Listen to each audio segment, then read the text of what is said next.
At first, it felt easy, effortless, like something you didn't have to question.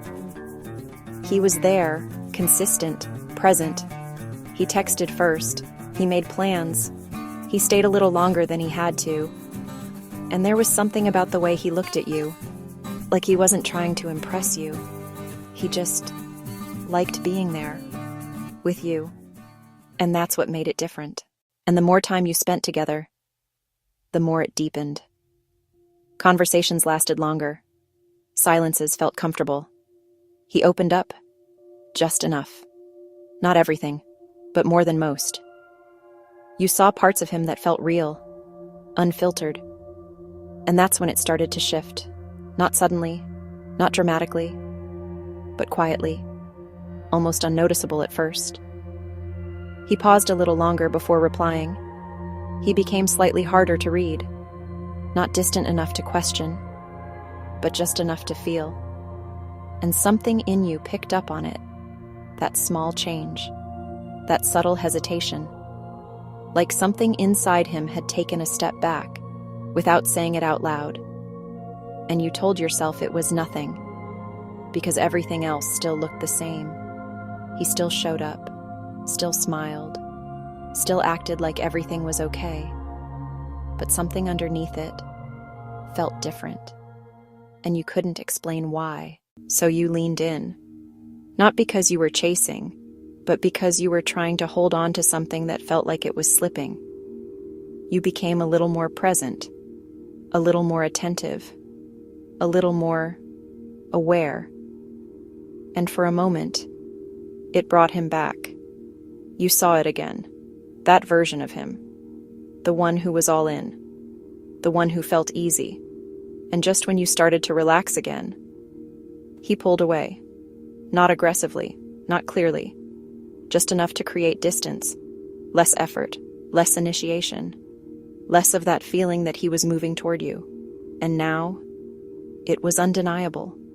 Something had changed. But the hardest part wasn't the distance, it was the contrast, because you had already seen who he could be.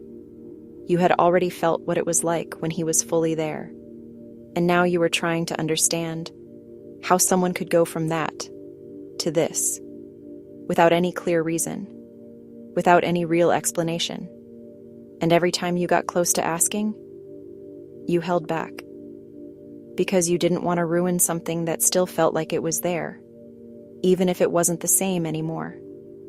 And that's where the confusion starts, not in the silence, but in the memory of how it used to feel. Because when someone is all in, and then slowly pulls away, it doesn't just feel like distance. It feels like losing something that was real, even if no one ever said it out loud. Because what you didn't see was what was happening inside him. It wasn't about losing interest. It wasn't about finding something better. And it wasn't about you doing something wrong. It was about the moment things stopped feeling casual and started feeling real. Because when something is light, when it's just attraction, just connection, just moments without meaning, it's easy for him to stay present.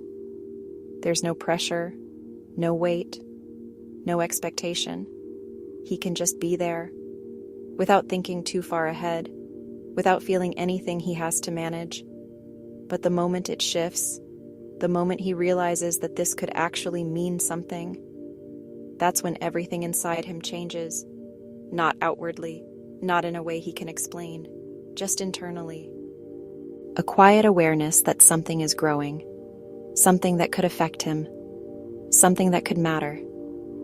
And instead of leaning into it, he hesitates, not because he doesn't want it, but because he doesn't fully trust what it means or where it leads. So he slows down, not intentionally, not with a plan, just instinctively, to create space between him and something that suddenly feels bigger than he expected. And from your side, it feels like distance, like confusion, like something is fading. But from his side, it feels like control, like trying to stay grounded in something that's starting to pull him deeper than he's comfortable with. And this is where most people misunderstand it, because they assume that distance means disinterest. But sometimes, distance means something felt real enough to trigger uncertainty, and uncertainty creates hesitation. So he gives less. He pulls back slightly. He becomes harder to read, not to push you away, but to protect himself from something he doesn't fully understand. And here's where everything becomes fragile, because what you do next either keeps the connection alive or quietly pushes it further away. If you chase, if you try to bring back the version of him that was all in, if you start questioning the shift, he feels it. Not your words, but the pressure behind them. And that pressure confirms what he was already feeling, that things are becoming too intense, too real, too much. So he steps back even more, not because he wants to lose you, but because he's trying not to lose himself in something he isn't ready to hold. And now you're left there, trying to understand a shift that never had clear words, trying to make sense of something that changed without explanation. But maybe the truth isn't in what he said, or didn't say. Maybe it's in what he felt, and didn't know how to stay in. Because when something becomes real, it doesn't just create closeness. It also reveals everything someone isn't ready for. And sometimes, that's enough to make them step back, even when they don't want to.